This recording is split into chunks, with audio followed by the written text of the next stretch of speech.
Hi, everybody. Welcome. Sandra Lee and Fiona May from Women on Transition. and today's call is about you are one call away from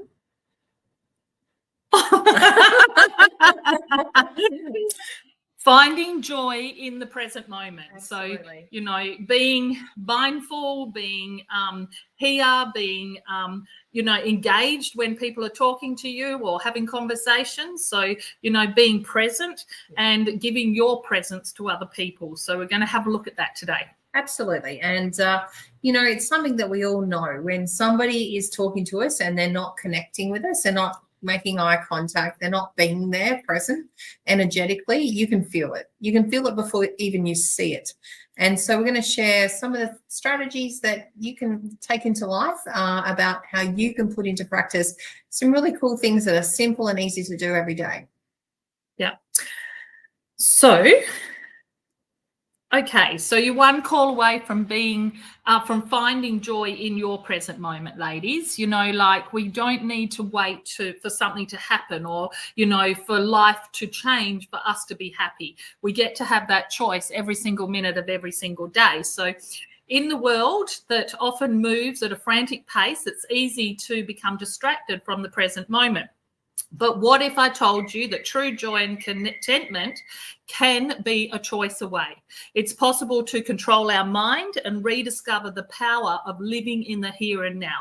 So Sandra and I are the head coaches at Women on Transition. We help ladies to transition through separation and divorce to be able to come out the other side as whole, healthy, happy, beautiful women who trust themselves and love themselves at a core level. And, that's such a skill and it doesn't happen by accident. So we're going to share with you some of the concepts that we teach our clients, what's going to help you to be able to be present, give people the gift of your energy and your grace of being with them and actually connecting at a heart level, not just a superficial level. Yeah, one of the things that does happen when you go through separation and divorce, speaking from experience, is chaos. You're so overwhelmed all the time, and you just have so many things on your plate. You might have to move out of your home, or your ex does. You might have to manage the kids, and then going and spending time with you and your ex as well. And then you've got to deal with all the emotions attached to that, financial side of things, your business, possibly your workforce, and how you show up every day is just a minefield of challenges and problems that come up that you never ever thought you'd be in. So it is. So introducing that concept of mindfulness is something that none of us, or most of us, have never had to do because we've just gone on with life. We've been able to just manage what we and where we're at. But when you get hit by a train, the train, that crash can be leaving lots of things all over the place. So this is number one. It's that presence. Mindfulness is the art of being fully present, aware and engaged in the current moment without judgment. So it's just listening without thinking about what you're going to say. Quite often you're talking to somebody and then you can already see their mouth moving or their eyes moving and they're racing ahead already, wanting to add in or interrupt you. And that's not being present. Present is listening fully and just listening and waiting for them to finish and then sharing. And this is something that we can race ahead because we are limited with time and we've got other priorities and we're too busy to deal with them. So this is something to be really conscious of, just being present and staying in that place. So you are listening to your kids. You are listening to what's going on with your family, your ex, your finances, your accountant, all the things that you need to be really paying attention to at this time. And number two is intention. It's a purposeful practice of centering your attention on the here and the now, rather than dwelling on the past or worrying about the future. So what is your intention? Your intention is just right now, I'm just going to pay attention to what is in front of me, what you're saying, the documents you're showing me, my goals of what I want to, where I want to live, maybe what car I'm going to end up with, or what is the intention right now? It doesn't have to be monetary. It could be, do I want to show up as a happy, contented mum or someone that's going to be a role model for my kids, someone that I'm going to be able to look in the mirror down the track and be proud of how I showed up through this challenging time.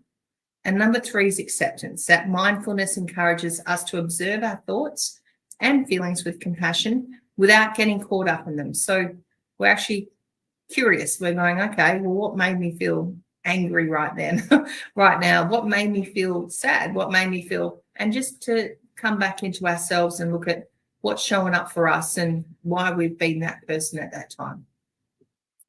So the benefits of living in the present moment, because there's always lots of benefits in you know, the choices that we make, the same as like sometimes the choices we make can actually really limit us and cost us things as well. So the first benefit of living in the present moment obviously is that reduces our stress.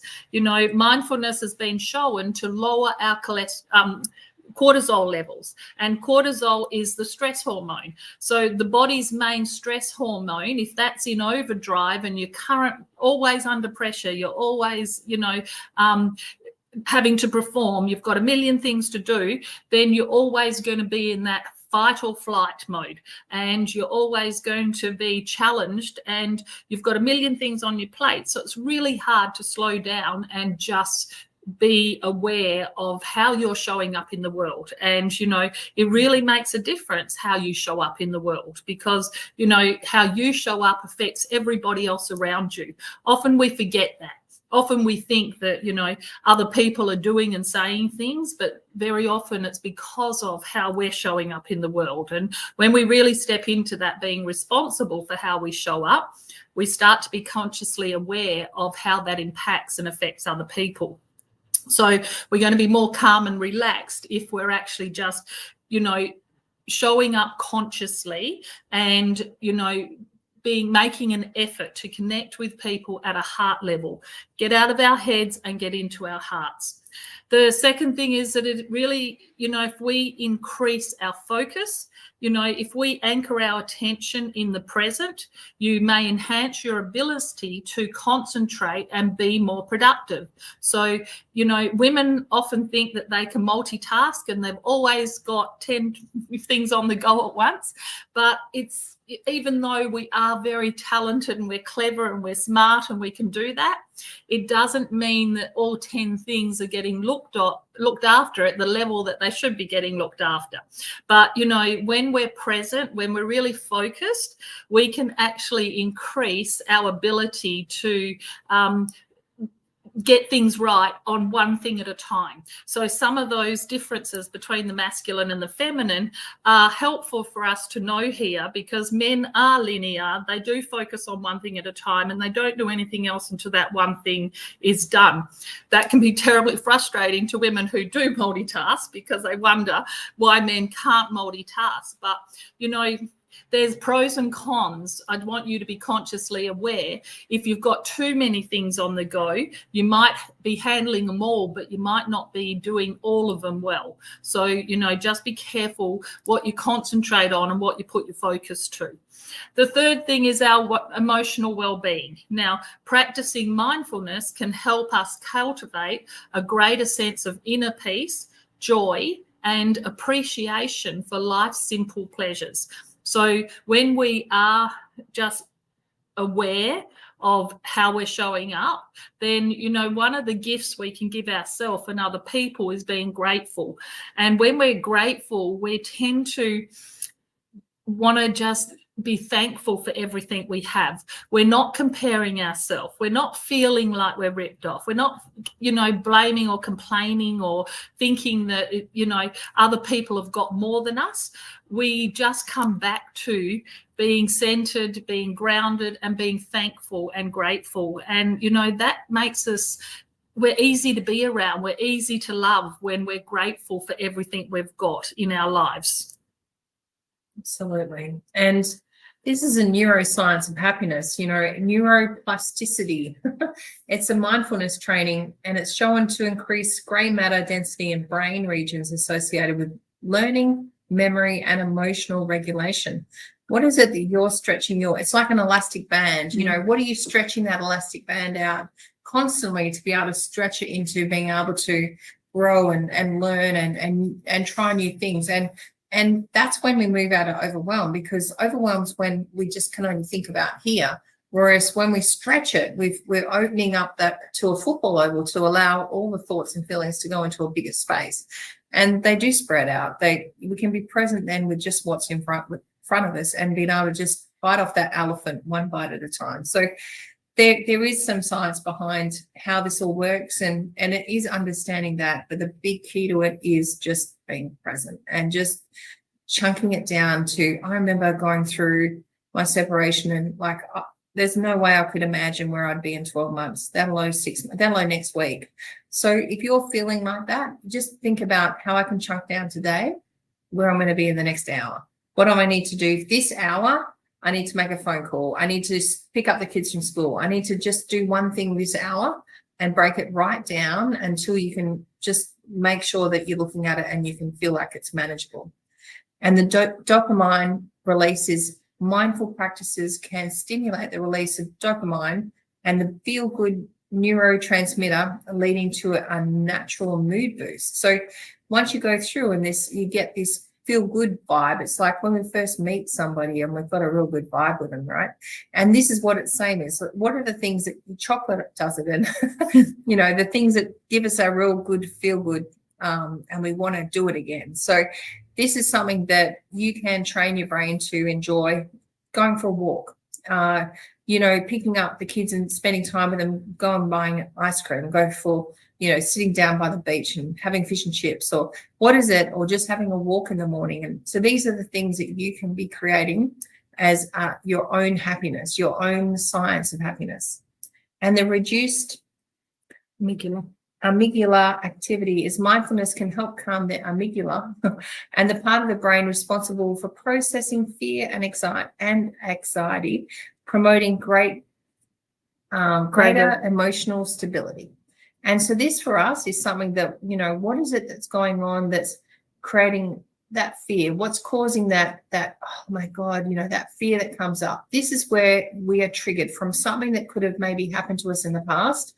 Maybe it's a smell, maybe it's a memory, maybe it's an experience that we've had, and it comes straight back up and it triggers this amygdala, and it goes into what we are most fearful of is going to happen to us now. So it's us retraining that to go, you know what, I'm just going to breathe through this. That shark cannot get me in the car park. So we're breathing through it, and we're getting ourselves back into a place of rational thinking, and then we're coming back into the present, and we're actually training ourselves and our thinking to go into a calmness.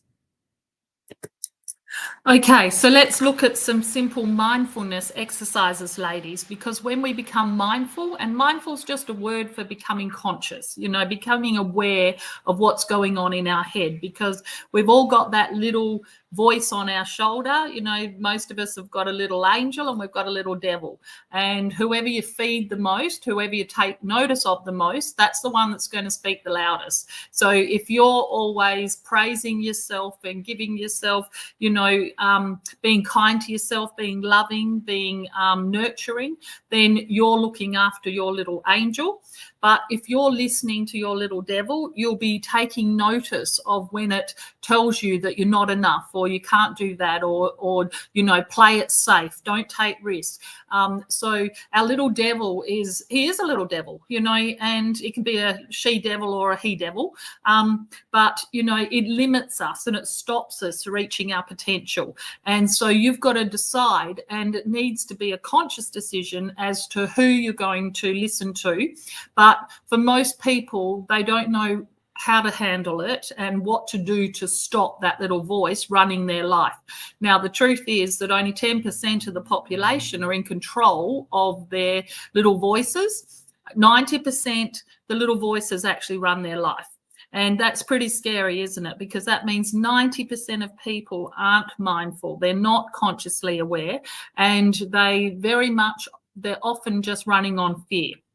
Their past patterns and their past behaviors and everything they've learned, that's what limits them and controls their life. And so, coming back and making a choice to be mindful is a conscious decision. So the first thing that we would get you to do is we teach you about breath work, and, taking a few minutes to focus on your breathing, noticing the sensation of air moving in and out of your body. breathe in courage and breathe out fear. You know, we get our girls to stand in a superwoman pose, shake himself out, put himself in state, and choose how they're going to show up in life. And part of that is their breathing, you know, breathing in courage and breathing out the fear, not allowing the fear to run our lives. The second one is what we call sensory awareness. So this is tuning into our senses. So we've all got 5 senses. Taking a moment to observe your surroundings with curiosity and attention. So we want to be aware of what's around us, who's around us, you know, use our senses, our smell, our sight, our touch, our taste, and our feelings. So, you know, we've got ways of tuning in and using our senses to be able to be aware and engage with what's happening around us. The third one is our self-awareness. You know, scan your body so you can be aware of what triggers you, and be aware of where you hold that tension in your body. You know, be curious about where your stress is. So often people will feel things in their body and they think that they are an illness or a strain or a disease, but very often it's just stress. You know, I get a burning in my shoulder blade sometimes when I'm, you know, haven't been consciously aware what's been building up in my life. And I get a burning in my shoulder blades, and that's my body telling me that I'm holding my stress. And then I need to do some mental as well as physical exercises to release that stress out of my body. Some people get butterflies in their stomach. That's not butterflies. We know we don't have butterflies in our tummy. We have stress in our tummy. And we have a lot of people that call stress, they call it anxiety. They call it stress, obviously. They call it depression. They call it, you know, all different names. But the truth is it's all fear that we have, and we lock it in our bodies and we don't deal with it. And we don't heal from it. And then the stress ends up being the thing that we're focusing on and we're concentrating on. And the problem is you go to the doctors and the doctors put a label on it, and then you become your label. And so it's really powerful for us to just go underneath everything we're being told and everything we're hearing, so we can just check in and get back to a state where we're just checking in with ourselves at a cell level, noticing in our bodies where we're holding our pain, noticing in our bodies where we're holding our stress, and just being present to what else could be possible for us in our lives, instead of just being busy with everything else that's happening all around us. Absolutely. And I think something that we consciously do things, it changes things. When we subconsciously do things, it's like we just breathe, right? And we don't even realize we're breathing in high fight and flight. And it's a high level puff pant, short breaths. We don't even realize until we start thinking about our breathing. And this was a big aha for me. When I went back and I years ago, I had somebody do, like he said, just breathe in for 7 seconds. Hold for 7 seconds and then breathe out for 7 seconds. And if you do that 7 times every morning and 7 times every afternoon, it puts your body out of fight and flight and straight into rest and relaxation and recharge. And it was a massive shift for me, because I was thinking, well, I just don't even think about my breathing. But once I started thinking about it, and I started realizing I'm always in fight and flight. I'm always shallow breathing. It's the worst thing your body can do, because it thinks it's always got to go and chase, you know, lions or something. Lions in the caveman days. So the impact of technology on our attention, that constant connectivity. The digital age has led to a state of perpetual distraction with 24/7 access to information and communication. You might be like me and sleeps with their phone next to the bed. One of the things I learned to do was put that do not disturb on it, because I work with people from all over the world, and, you know, people don't realize I'm in a different time zone. And when I'm sometimes traveling and even in a different time zone to what I was last week, it's not other people's fault for waking you up. It's your responsibility to make sure that your phone is on silent or out of, you know, something that's going to distract you. So mine's on silent. It's turned upside down so I can't see any lights coming on. And it's turned to a point that unless I turned my alarm, because we quite often now use our phones for our alarms, but my alarm's on and that's it. And it's really important that you know, you take control of your 24/7 accesses that's interrupting your day, and it's causing you to stop giving attention to being present and giving attention to these.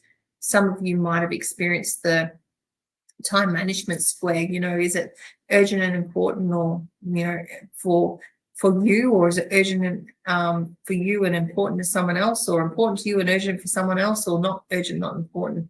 So these are the things that when we go into that, it's urgent and important for someone else, and we spend our life in that place of always chasing our tail to try and serve and meet other people's demands and time. It's our people pleasers, isn't it? And we end up sick, we end up stressed, we end up burnt out, we end up exhausted, we end up never accomplishing anything we want. It's that if you can say, I've been so busy this week, but you couldn't tell me the one thing you've actually done, then that's you. So it's how you can shift from that is to really break down what you've been doing and spending your time on. And if you really look at it, it's other people's stuff or other people's priorities, not your own. So this is up to you to shift that and really change it to being present and making sure that you've got your life under your control. That fragmented attention, it's our brains are struggling to keep up, leading to increased difficulty in focusing and being present. If you're swamped by all these things going on and all the, like, I used to call it like the squirrel attention, like you're paying attention to something and then, you know, a squirrel runs past and it's like a puppy dog. He looks across and he bolts. He's training to stand still and or sit. And the squirrel runs out of the tree and runs across the lawn and off he goes. Well, that's the same as our mind. If we're sitting there looking at something that's work related and a reel comes up on something, or a message dings or an email dings in our inbox and shows on our screen, and we pay attention, well, that's a squirrel effect. And I think at some level we all have that level of distractions coming in, and it's just how we manage them, and it's up to us. So fragmented attention, it's no attention. Like you're not giving attention to anything when you're giving attention to everything. And the results you end up with is no results, because you end up trying to be the people pleaser to everything and all people, and it doesn't work. You end up not making anyone happy, and you're certainly not making yourself happy. So choosing where you're giving your focus, giving it, being present and showing up and doing what you need to do sounds simple, but it is hard to do. That emotional toil, the demands of technology can contribute to feelings of stress, anxiety, overwhelm, impacting on our overall well-being. And that ding, that feeling like, it's another email, or it's another task, or it's something I've got to be actioning that I'm behind in, or I'm overdue on. And so it's up to you to control how much dings you're letting into your life as well. And the other thing is just that I find just letting other people, other things control your well-being. What do you need to do every morning to show up and set up your well-being so that you show up as a human being, as opposed to your to-do list, and show up as a human doing? Show up as a human being versus a human doing. Yeah. So, ladies, let's have a look at some practical strategies to reduce your distractions. So the first one is to do a digital detox. In no time in history have we ever had the amount of plugging in that we have these days. We're so connected to so many different appliances, and I know myself, I've got probably about 8 ways that people contact me. It used to be an email or a text message when we got a phone. But now with SMSs, texts, we've got WhatsApp, we've got Messenger, we've got Facebook, we've got... You can't even find where someone's message came from. Sometimes when you're looking for, how did that person contact me? I know they contacted me, and I have to go through 8 different ways of, looking how that message come in. It's just such a bloody, I won't say it's a headache. Headache. It's a headache. That's what it is. So, we've got to set boundaries around our technology, how we use it, how we allow it to control us. And I would also suggest that you designate tech-free zones or times of the day that there's no tech. One of the things that, my partner, his love language is having connection, quality time together. And the minute I sit down to have tea, so I always make sure that I knock off and come in for tea, and he'll wait for me to have tea, but he puts phones away, because for him, he just wants me. He doesn't want the competition of having my phone go bing, bing, bing, bing, bing. What it does. And if I'm not consciously aware and I'm not honoring my partner, it's very easy to sit there and just allow technology to take over our lives.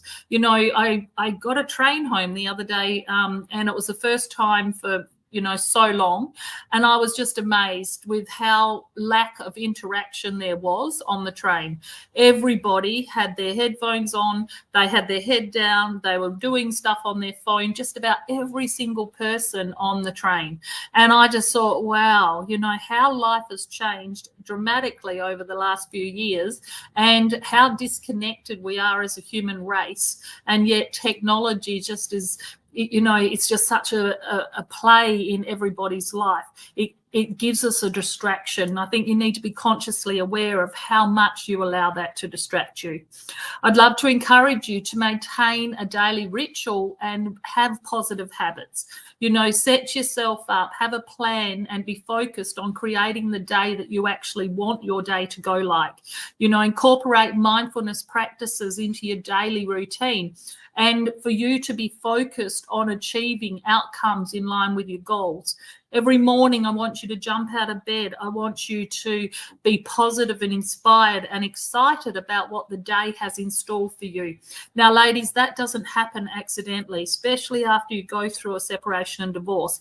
For many of us, it brought us to our knees. We lost our confidence. We lost our ability to want to even, be able to put two steps in front of each other at one stage and be able to have clear thoughts. And it's very easy to get caught in our heads. Part of our healing and growth has to be to get back to that place that we're in control of our life and we're living our life according to what feels good to us and what moves us in the direction of the life that we actually want to create. We don't want to just be existing, and we don't want to just be living our life for everybody else. We really got to get back to living our life on our terms for us, and for us to create something amazing for ourselves. One of the things that I really believe in is minimizing our clutter.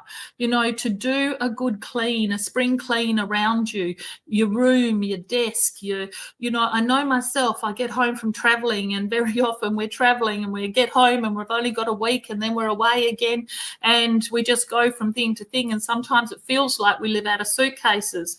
And, this year we made a conscious decision that we will unpack when we get home and put our cases away as soon as we can, because it just feels like we get back to normality. And even if we drag them out a week later, it at least feels like in between time that we're breaking that pattern of just living out of our suitcases and, going from one thing to another. So minimizing clutter is, for me, it feels really fresh to clean my room, to clean the bathroom, to have my space organized, to have a nice candle, to have an environment that supports me and that gives me that peace and calm. I have a bath most nights. That's my thing that I love, is after a big day's work, I have a bath, I have bubbles, I have my, my music or a meditation, or I might even have an audio book where I might even still be learning, but I'm doing it in an environment that really adds to my soul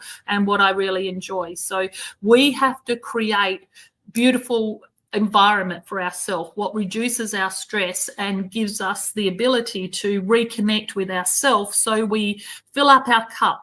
And when our cup's full, we can give to everybody else. But if we're not looking after ourselves, we have no energy to be able to give back or focus to anybody else.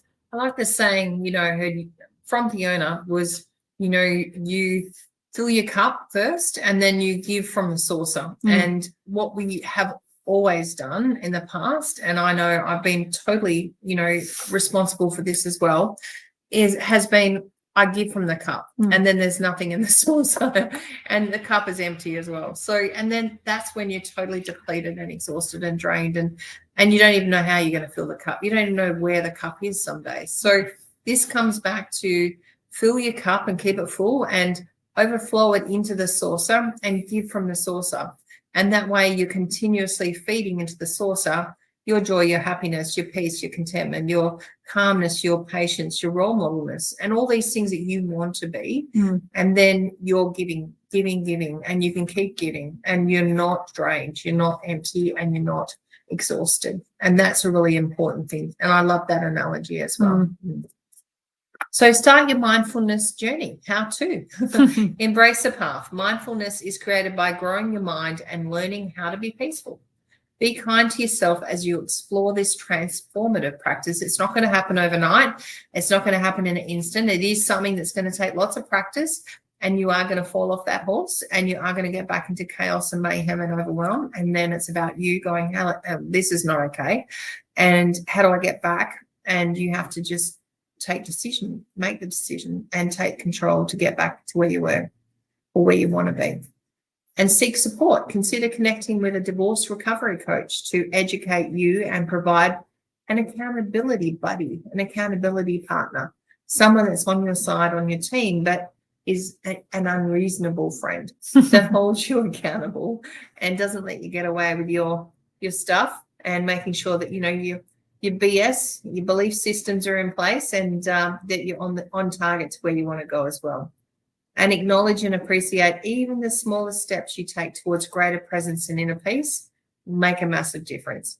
It's all heading in the right direction. It's in the right direction. So even little steps count. So little things make a massive difference. And don't discount, oh, this isn't enough, or just the 1% make 100%. Just do enough of them. So, you know, ladies, there is an invitation to be joyfully present. You know, you can choose what you want in your life. You're not a victim of your circumstance. You don't have to stay stuck, and you don't have to stay living a life that you don't like. So the path to true happiness begins right here. You know, in this very moment, you get a choice what you do, what you think, what you feel, and what actions you take. No one can do that for you, only you can. And, you know, so many women stay stuck, they stay procrastinating, and they stay hurt. And then that hurt turns into disappointment and bitterness, and you allow it to run your life. And that life that you're living, it isn't even a living life, it's an existence. And you're giving your power away because someone hurt you. And when you think about it, how mad is that? You know, someone hurt you, and you are angry and sad, and you allow them to steal the rest of your life. And so, you know, you're the opposite of that. Where you've got a choice is, if you don't want to live that life, you can say, no, I want more than that. I love myself enough that I know that I deserve more than that. I have been a good wife. I have been a good mum. I've tried my best. I've done everything I possibly can. And I believe that's most of you ladies out there, and you can hand on heart say that about yourself. You've given it your all. Well, I believe this is the best time of our life for us to say, it's my time. It's my time to step up, and it's my time to create a beautiful life for myself. I want to get up every single day happy. I want to have something to look forward to. I want my dreams to come true, and I don't want you to sell out on yourself. So, you know, I believe that we are one step away from changing our life. And all that means is that if you don't know what you're doing and you've tried everything else, is, believe me, just try one more thing. Book a free call with us and let us have a talk to you about how we can help you change your life. We've helped over 600 ladies we've personally coached to create a new life. And the amazing thing about this, ladies, is it's not just one lady that we help. When we help her, she helps her whole family. You know, a mum, when she heals, can connect with her kids. She can give her kids that guidance and direction and love, and, you know, understand where they're coming from, because when your relationship breaks down, it affects your kids at such a deep level. Even though they're not talking about it, they're hurting inside. And when they're hurting inside, they make poor decisions as they go forward, and they play out in their relationships and their decision making down the track. And so, you know, when a mum heals and her kids see that she's healthy and she's happy, they know that they can just step back and start living their own life again. They don't have to worry about mum. So, you know, it's something that not only are we giving to ourselves, we're giving it to our kids. So I just want to encourage you ladies, if you're out there and you're wondering, what do I do and how do I move forward? I believe you're one step away from changing your life. And you have control. It's up to you. And I always had the saying, if it's to be, it's up to me. And this is up to you, ladies. So I think this is really important, that this is not something that you think it's going to happen down the track. It's like it's now. Like for you, it's like, if not now, when? Like, this is for you to be able to change your life and not put up with what you don't deserve or what doesn't serve you either. Ladies. Kylie just said, I appreciate you sharing that. What a transformation you gave me and my family 3 years ago. Kylie was one of our girls that went through our Shine program, one of our 600. And, you know, like, she's got a gorgeous guy and she's got a beautiful life, and she's recreated something really special for herself. She took herself from that sadness to living, jumping out of bed every day. And I totally believe it's possible for every single one of you. So, you know, if what we're talking about resonates with you, you know, give us a call. It's a free call. We do a free call, and we don't charge for it because we really want to help. And if we're not a good fit and I don't think the program's going to be a good fit for you, honestly, we will tell you, because we're not about taking money off people and not being able to help them. Our goal is to change your life, and we will work with you. If you are coachable, committed, and you want to change, then we're going to hold your hand through the process, and we make it easy. And, you know, just have a look at our results, womenontransition.com/results. Go and have a look at the girls' stories, because you can't fake that stuff. So, okay, girls, we're off now. Yes. Ciao. Have an awesome night. And we will see you next week. Bye, girls.